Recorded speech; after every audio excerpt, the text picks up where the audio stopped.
Hi there, Ellwood City fans. Welcome to This Week in Ellwood City Sports, Episode 3. My name is Brad Windhorse, and alongside me is Thad Sturgeon. Thad, how are we doing tonight? Doing great. Beautiful day today. I got a little hot, but cooling down tonight. And got college football all day. Had some Ellwood City sports going on today that we're going to cover within the show, and just a fun all around day. 100%. It's almost like every single week now when we do these shows, we're always competing against something.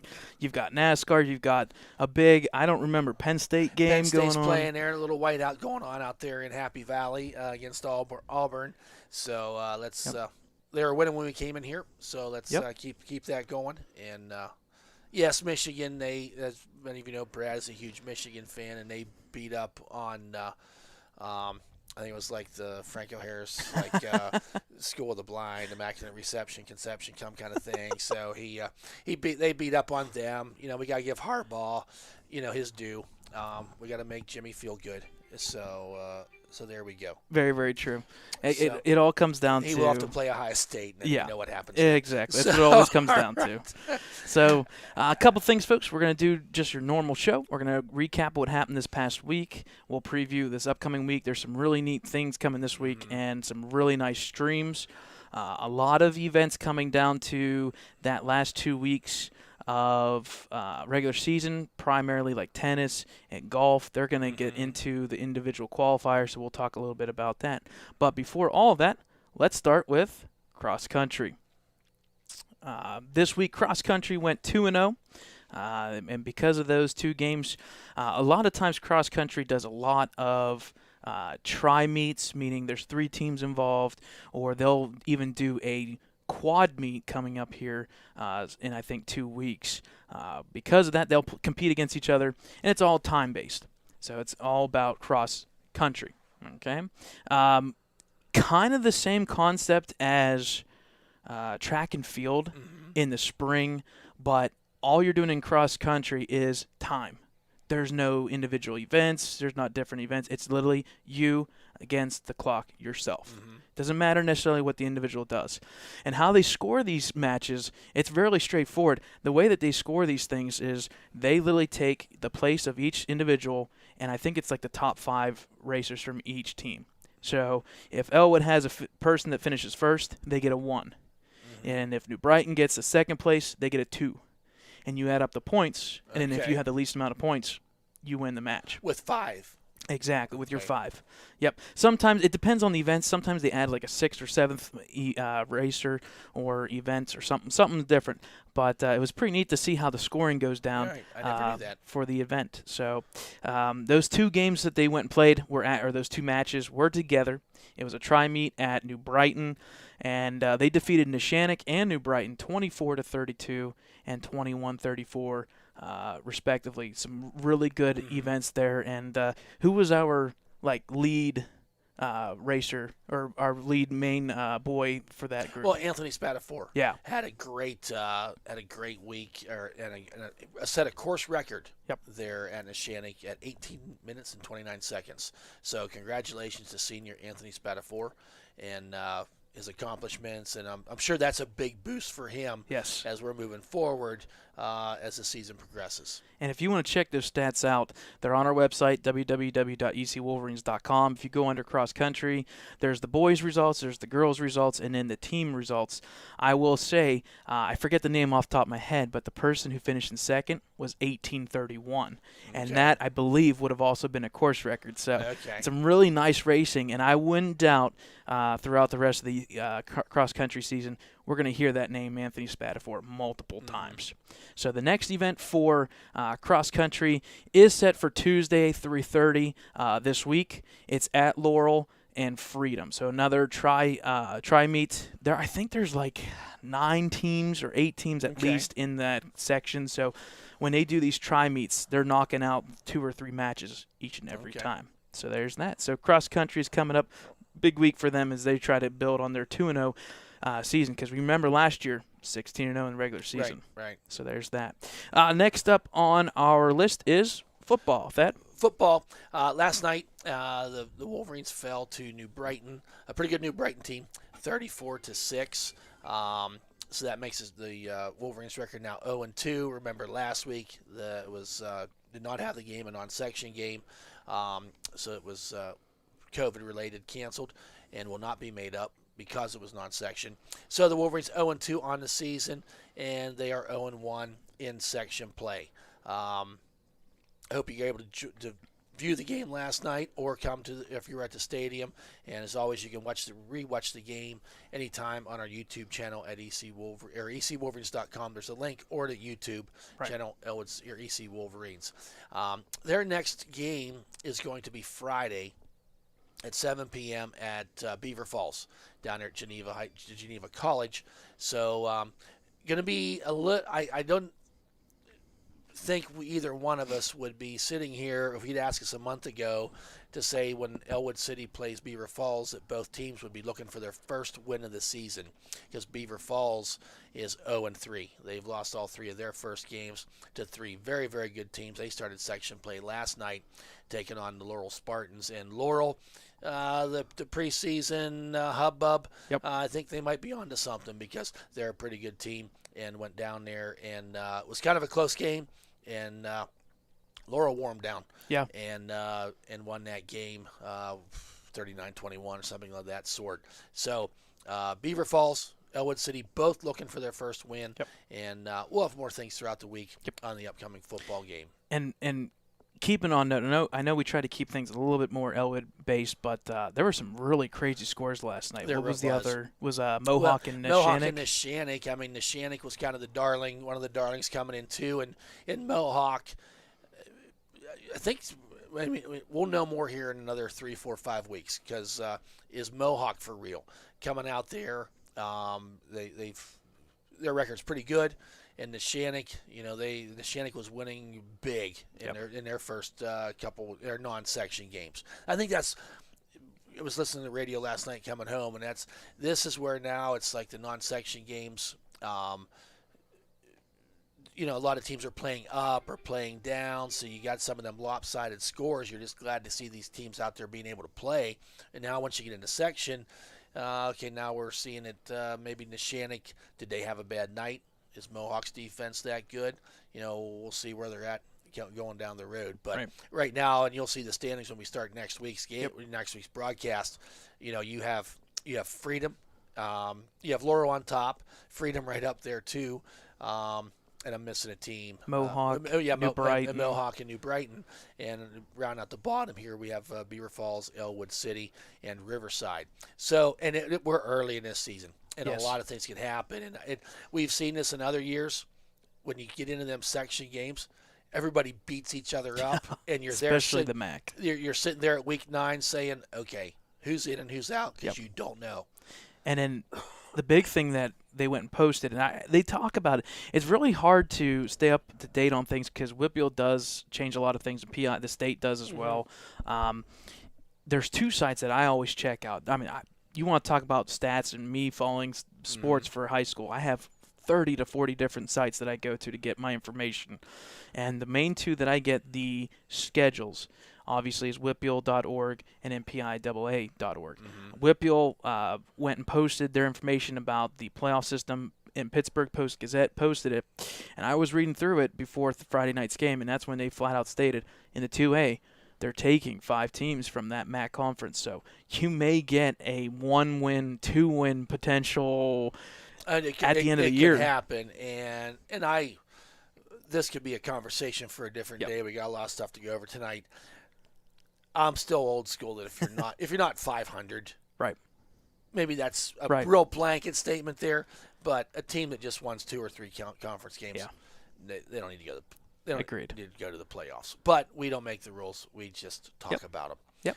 And if you have any comments or concerns or questions about what we do, by all means, we're live right now. So is the chat. We'll be following it. I have it in front of us right now. There's a poll out there about some information about Ellwood City Sports this past week. But, hey, drop us a line, Yep. whether it be Facebook or whatever, and we'll talk to you. And you can still do it in person. We Yes. love it when people come up to a press box. We covered a volleyball game this week. This coming week, we got volleyball, football, middle school football. Yep. You're going to be at golf matches. Yep. Go ahead and engage. If there's something we can do better, tell us. Yep. If there's something we're doing wrong, tell us. And we want to make it right. Yep. So moving on to golf now. A good week for golf. They defeated Union. The golf team's record now stands at 7-2, 6-2 in conference play. They defeated Union 223 to 263, and then they kind of ran into a stumbling block there in about midweek with the loss to Mohawk. They lost to them 202 to 219. So, sure they want to get that turned around, but we're still winning so far in that 6-2 record in conference play. At a MAC tournament. Yep. And they found themselves as a team placed 8th. And then Milo Sesti still hitting the ball right where he needs to. He was second place with a 74, and par was 72. 72. Yep. So Milo coming in there at shooting a 74 gets him second place in that MAC tournament. And also notables in there was Tyler Baker at 89, shot an 89, and then Zach Polajak shot a 91. So yeah, it's and we'll talk more in depth on it later on because they have a big matchup coming up this week. They actually have 3 events. I think they've got Riverside, they've got Blackhawk or something like that, and an 8 or. I forget exactly what it is. They have Riverside and Neshannock this week, and that Neshannock one is big. Neshannock, as I know, is still undefeated. All right. So they're going to have a blemish somewhere before that match up there, and Ellwood can help themselves. If they beat Neshannock, then it's going to come down to it just comes down to the record. That Mohawk loss, that was a tough one. That was at Stonecrest, and Stonecrest is eventually going to shut down at some point. But I've been to Stonecrest last year, and wow, it is a neat course. It is a difficult course because there's elevation changes. Like Delmar, it's rolling. This one, you're playing a hole here, and then all of a sudden it drops to the next hole, so it's a little bit different. And then the MAC tournament, they only take 3 members. So those are the 3 members that competed. And Milo, once again, I mean, second place, just 2 shots over par. That is awesome. So they're going to be moving on this week. They've got a lot of things. Monday's their next event at 8 o'clock in the morning. They got Whitfield individual qualifiers. That will qualify them for the next part. If they are in the top, I think 12 or something like that. I forget the exact number this year. It changes each year. They'll take the top amount and move them into the finals, and then those will then qualify as well to states. So it's all about qualifying to the next level. Right, so they need to be playing some good golf. Yes. If they want to keep moving on. They have up to this point. I mean, you're 7-2. That's awesome. But I know head coach Sam Barrett would say we're not done, and they need to do better and compete as tough as they can this week. They got Neshannock, and Neshannock is going to be tough. But before Neshannock, they have Riverside on Tuesday. Yep. Riverside at 3:15. All right, so there's that. Moving on to the next sport, soccer. We talked about this last week, and we always try to keep things positive. It is one thing that people need to realize is this is a group of individuals that are trying so hard, and it's tough when you do not have the same consistency in the same individuals in the same groups in and out, and then you look at the soccer schedule. It is ridiculous who they play. It really is. They've got teams like Quaker Valley, who always produces a good team. Quaker Valley has always been in the semifinals or finals of playoffs for Whitbills and then makes states. You've got North Catholic, a school that can recruit. So they've always got a tough schedule, and unfortunately, they haven't won a game this year. They're 0-5. With 4 conference losses, some tough ones this week against Freedom, Quaker Valley, and Hopewell. And it's double-digit losses, but you never see what actually happens unless you've been to a soccer game. It's crazy. Football, you run, you got 20 seconds off. You run, you got 20 seconds off. You run, you keep repeating that. Basketball is a sport where there's the 4 minute under 4 minute, under 4 minute, under 4 minute timeouts. There's a lot of break in the action, and that soccer's that one where you're nonstop moving, just going all the time. And if you've read any sports information about soccer, these kids could literally run 2 to 3 miles each match. Right. And no offense to you, Thad, or myself, I don't think you and I would be really good at 2 or 3 miles right now. Not right now.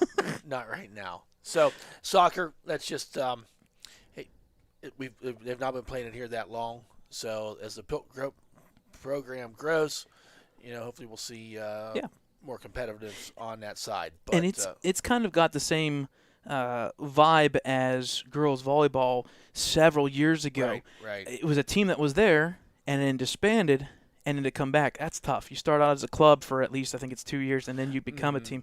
That takes a lot, and you have to have resources there, and you have to have people stability there. So we want to wish them the best. I know they've got a couple tough games coming up.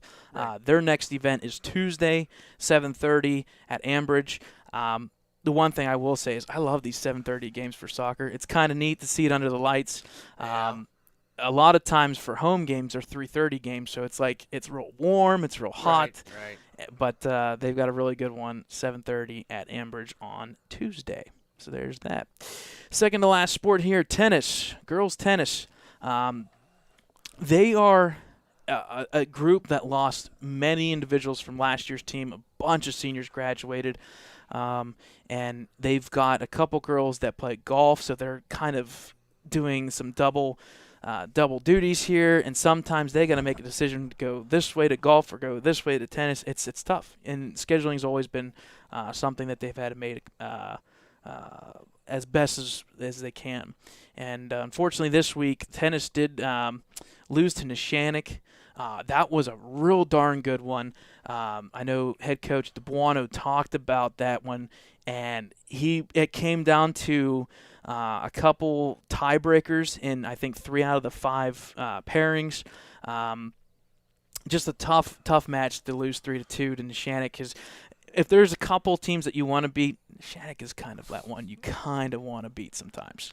So unfortunately, they lost to Neshannock. And then the other one was a makeup match. It's a non-conference. It does count against the record, but they lost to Ambridge 5-0. Ambridge is another one of those teams where they have girls that come in that I'm trying not to be biased or not trying to be negative, but you start going down to Beaver County area, it just seems like the non-contact sports kind of get pushed a little bit harder because it's closer to Pittsburgh. So I'm talking like golf, tennis, and soccer kind of seems to be a little bit bigger of a Beaver County, Allegheny County event than going north. I'm not sure. Maybe there's some statistics behind that. Not sure, but Ambridge, Quaker Valley, Central Valley, all those teams usually send at least 2 or 3 individuals to Whitfields and States. Yeah, so there's that. So the next event for tennis will be Monday, 3:30 versus Blackhawk, and who knows, maybe that will be our next spotlights for our show. All right. Very good. There's that. And then lastly, we want to talk about volleyball. Thad, take it away. Yeah, volleyball. They're sitting there at a record of 2-1 right now, and 2-1 in conference play. This week they defeated New Brighton 3-1, 3 sets to 1 set for the win, and then they came back a couple nights later and defeated Freedom straight 3 sets to 0, a game that we covered that night. And you can rewatch that game, of course, on all of our archives at ecwolverines.com.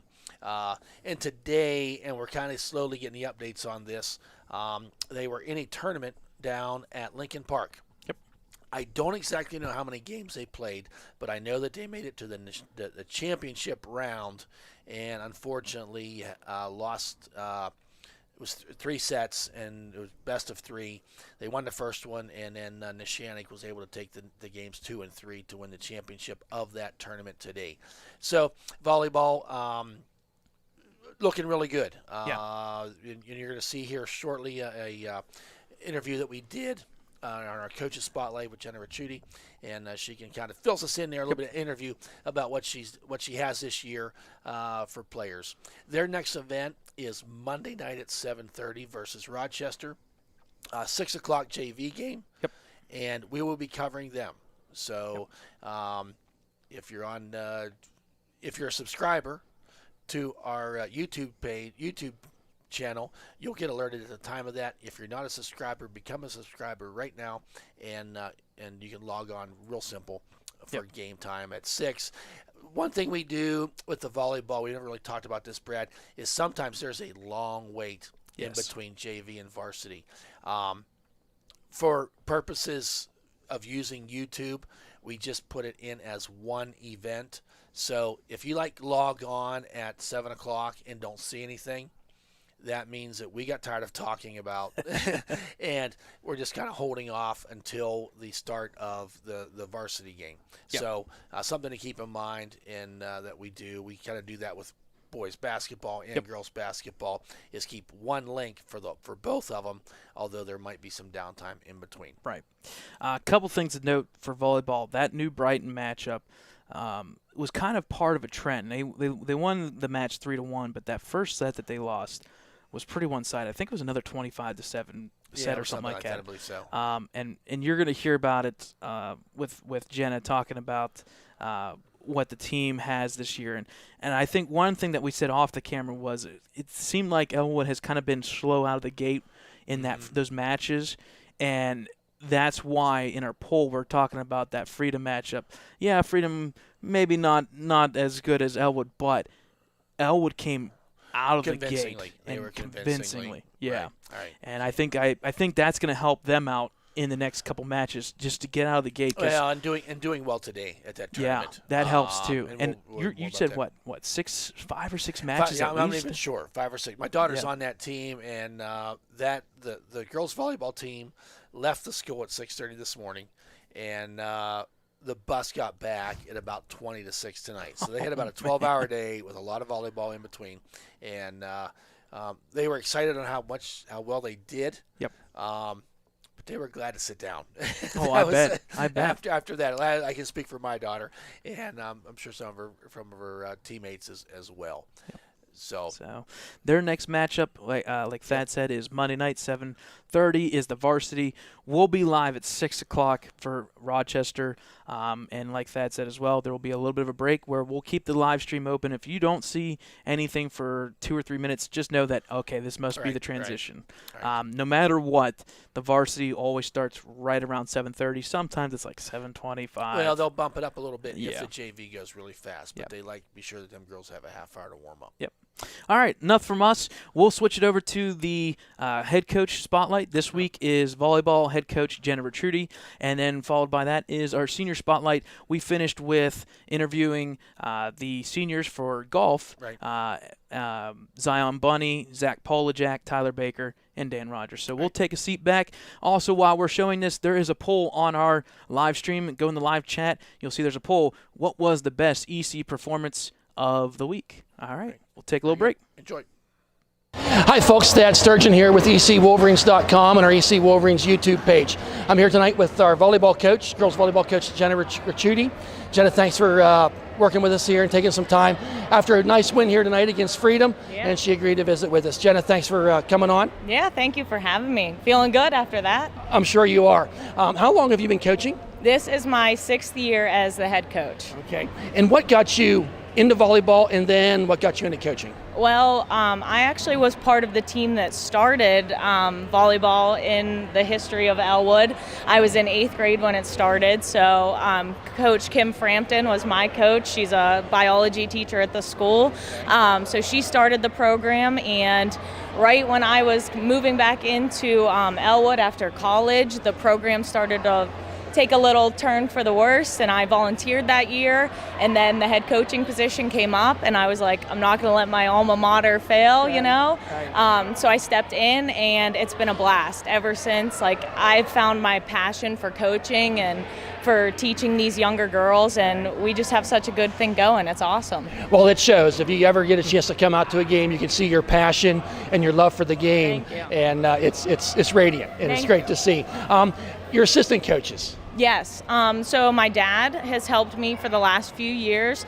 He is just a coach of coaches. He coached basketball, baseball, gosh, before I was born, probably football, tennis, who knows. So I brought him on the team. And then this year, Susie Clapton, she was actually a freshman when I was a senior on that starting volleyball team. So she approached me, and she's been a great asset to the team. The girls love her, and she's a hustler too. She has passion like me. So I got to ask, so I was thinking about this earlier today. What's it like coaching with your dad?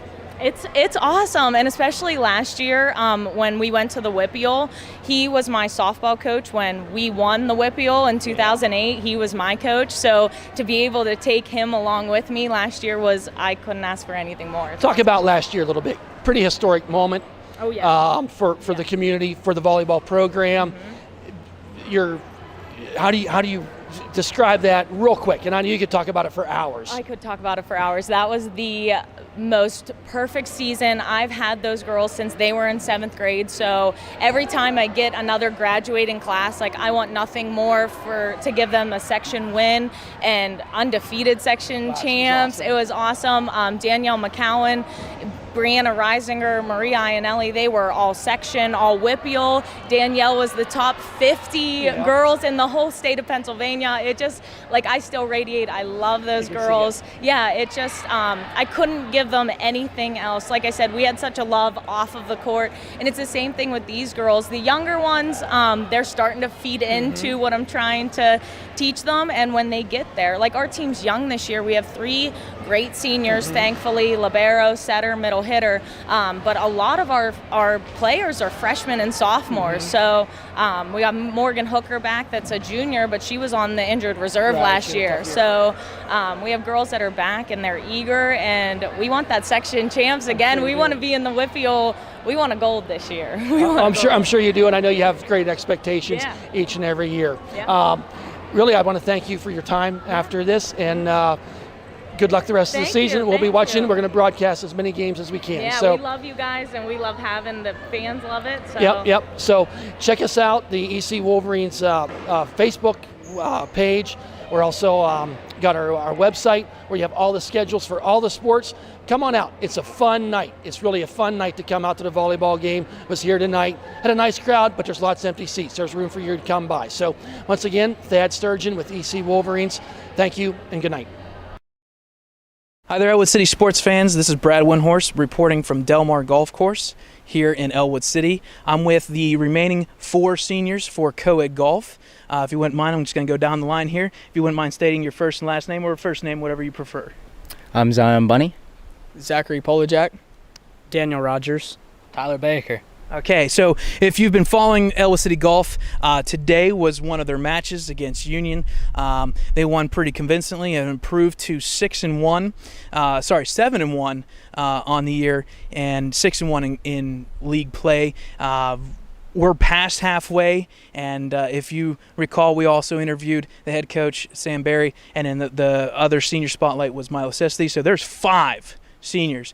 Most of your sports this year have a lot of seniors, so we're going to combine and kind of make a group effort out of this. So I'm going to ask you guys, if you wouldn't mind telling me, how many years have you been golfing, whether it be for Ellwood City or in general? This is my 5th year in golf. It's my 5th year as well as in golf. Okay. This is about my 6th year. My 6th year as well. Nice. So we got 2 5s and 2 6s out here for our seniors. The next question, when we're talking about the season, most sports are just now starting because it's September. Golf kind of has the one up along with tennis. So in this case, we talked about already 7-1. Kind of what's your expectations for the team, or maybe something individual if somebody wants to take that one? My expectations for the team is we got to play good, hit the ball straight, and make it to sections, hopefully win it, and then go to states. Perfect. And we talked about that last week, that sectional aspect. The section's coming up, and you guys have, I think, MAC tomorrow? Yep. MAC's tomorrow, so you got that as well. And then individual qualifiers are coming up. There's a lot of things, and if you're following Ellwood City Golf from last year, if they would by chance win sectionals, that would be what, back-to-back or 3 out of 4 years? 3 out of 4 years. Awesome. Okay, last couple questions here. 2 questions for you guys. What is your fondest memory golfing, whether it be for Ellwood or for anything? Okay. So back in 2017, I remember we waited in the pro shop for about an hour or two, and we waited for Riverside and Laurel to finish their match to find out if we won the section. We ended up going home, actually, and me and Alex Scott found out right in front of my sidewalk, and we were jumping for joy. Oh, that's crazy. To find out that anticipation driving home, wow, that's kind of crazy. Okay, My favorite memory is about 3 years ago. Me and my buddy were out on the golf course. We were golfing. They turned, the sprinklers just came on. So he starts walking. I sprint behind him, tackle him. We both fell right on our face. It was funny. And I'm not saying names, but you said that was Hampton, right? Okay, we'll leave that one go. All right, next, Danny. Go ahead, Danny. My fondest memory is when we left a golf match and our bus driver took a stop sign out of the ground. Oh my God, I remember that. And we almost had our hands. As you can tell, this has kind of sparked some fond memories here. I would say something with buses. There's always something with a bus at some point. All right, and Tyler. I remember my freshman year. It was me teeing off on 17, Milo coming up 18. I swung as hard as I could with my driver, came about 2 inches from taking Milo's head off. It was pretty funny.